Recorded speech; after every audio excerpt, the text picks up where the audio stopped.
ఇవాళ కొన్ని పత్రికలలో రాస్తున్నారు రేషన్ కార్డుల విధానాన్ని ఉపసంహరించుకున్నారని. ఈ పత్రికలకు మరి ఎవరు చెప్తారో నాకైతే తెలీదు, కానీ వాళ్ళకి రేషన్ కార్డుకి ఈరోజు ప్రవేశపెడుతున్న ఫ్యామిలీ డిజిటల్ కార్డుకి తేడా తెలియకపోవడం దురదృష్టకరం. ఇంతకుముందు పేపర్ల మీద మాన్యువల్లో కార్డులు ఇచ్చేవాళ్ళు. Ration card separate, Aarogyasri card separate, లేదా అదేవిధంగా రైతు బీమా, లేకపోతే రైతు బంధు, షాదీ ముబారక్, కళ్యాణ లక్ష్మి, ఆసరా పెన్షన్, ఇట్లా ఏది చెప్పినా, అదేవిధంగా అసంఘటిత కార్మికులకు హెల్త్ ప్రొఫైల్కు సంబంధించిన విధానాలు ఎక్కడికక్కడ ఏ డిపార్ట్మెంట్ ఆ డిపార్ట్మెంట్ దాదాపుగా 30 శాఖలు 30 రకాల సమాచారాన్ని సేకరించి ఎవరికి వాళ్ళ దగ్గర నిక్షిప్తం చేసుకోవడం వల్ల అసలు కుటుంబ సభ్యులు ఎవరు, ఆ కుటుంబంలో రేషన్ కార్డ్ అర్హత ఉన్న వాళ్ళు ఎవరు, పెన్షన్కి అర్హత ఉన్న వాళ్ళు ఎవరు, రైతు బీమాకు అర్హత ఉన్న వాళ్ళు ఎవరు, రైతు బంధుకు అర్హత ఉన్న వాళ్ళు ఎవరు, ఫీజు రియంబర్స్మెంట్కి అర్హత ఉన్న వాళ్ళు ఎవరు, ఇందిరమ్మ ఇల్లుకు అర్హత ఉన్న వాళ్ళు ఎవరు, ఈ విధంగా చెప్పుకుంటూ వెళ్తే 200 యూనిట్లు ఉచిత కరెంటుకు అర్హత ఉన్న వాళ్ళు ఎవరు, ఆర్టీసీ బస్సులో మహిళల ఉచిత ప్రయాణానికి ఎవరు అర్హులు, అదేవిధంగా 500 రూపాయలకు సిలిండర్ ఇవ్వడానికి ఎవరు అర్హులు, ఇట్లా ఎక్కడికక్కడ రకరకాల సమాచారము రకరకాల శాఖల దగ్గర ఉండడం వల్ల మెరుగైన విధానంతో పరిపాలన సాగించడానికి, ప్రజలకు మెరుగైన సేవలు అందించడానికి వస్తున్న ఇబ్బందులన్నిటిని కూడా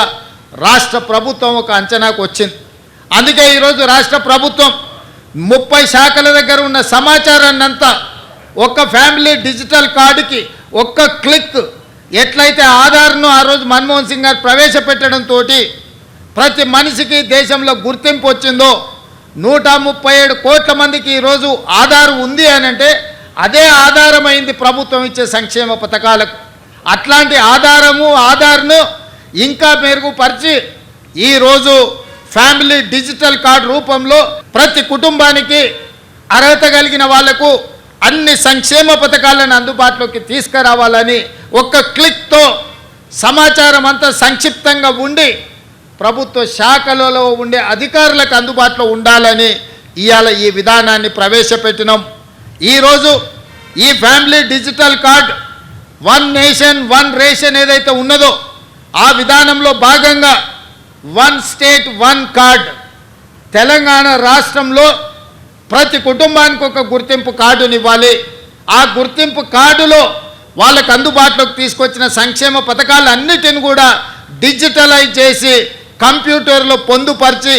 ఏ శాఖ కావాలన్నా వాటిని చూడడానికి అర్హులైన వాళ్ళందరికీ సంక్షేమ పథకాన్ని అమలు చేయాలని ఈ విధానాన్ని తీసుకొచ్చినాము. ఇవాళ ఈరోజు ప్రవేశపెడుతున్న ఫ్యామిలీ డిజిటల్ కార్డు, ఇదే రేషన్ కార్డు, ఇదే మీ ఆరోగ్యశ్రీ కార్డు, ఇదే మీ రైతు బీమా కార్డు, ఇదే మీ fee reimbursement card,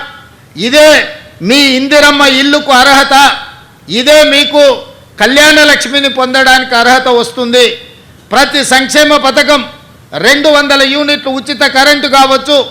RTC bus ఉచిత ప్రయాణం కావచ్చు, ఈ రకంగా రాష్ట్ర ప్రభుత్వం అమలు చేస్తున్న ప్రతి సంక్షేమ పథకాలను ఇందులోకి తీసుకొచ్చి అన్ని రకాలుగా మీ కుటుంబాలకు ఈ కార్డు ఒక రక్షణ కవచం కల్పించడానికే ఈ ఫ్యామిలీ డిజిటల్ కార్డుని రాష్ట్ర ప్రభుత్వం తీసుకొచ్చింది. ఇదే కాదు, ఈరోజు చాలామంది నన్ను కలుస్తున్నారు, అయ్యా మా పిల్లగాడికి పెళ్ళి అయింది, మా ఇంటికి కోడలు వచ్చింది, మా పిల్లగాడికి కూడా సపరేట్ రేషన్ కార్డు కావాలి, ఎందుకంటే వాడి కుటుంబం సపరేట్ అయిపోయింది, గతంలో పెళ్ళి కానప్పుడు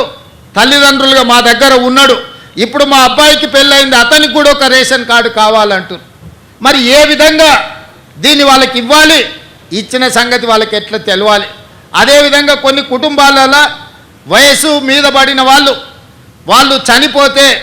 వాళ్ళ వివరాలు తొలగించడానికి ఒక సమస్య అవుతున్నది. అదేవిధంగా సక్సెషన్ సర్టిఫికెట్, కుటుంబంలో పెద్ద చచ్చిపోయినప్పుడు చనిపోయిన సర్టిఫికెట్ తీసుకెళ్ళి రెవెన్యూ డిపార్ట్మెంట్కి వెళ్ళి ఆస్తులు విరాసత్ చేసుకోవాలంటే, వాళ్ళ పిల్లలకు బదిలీ చేయాలంటే కూడా అదొక పెద్ద ప్రక్రియగా మారి ఈరోజు పేదలకు ఒక ఇబ్బందికరంగా తయారై ప్రభుత్వ ఆఫీసులో చుట్టూ తిరగాల్సిన పరిస్థితి వచ్చింది.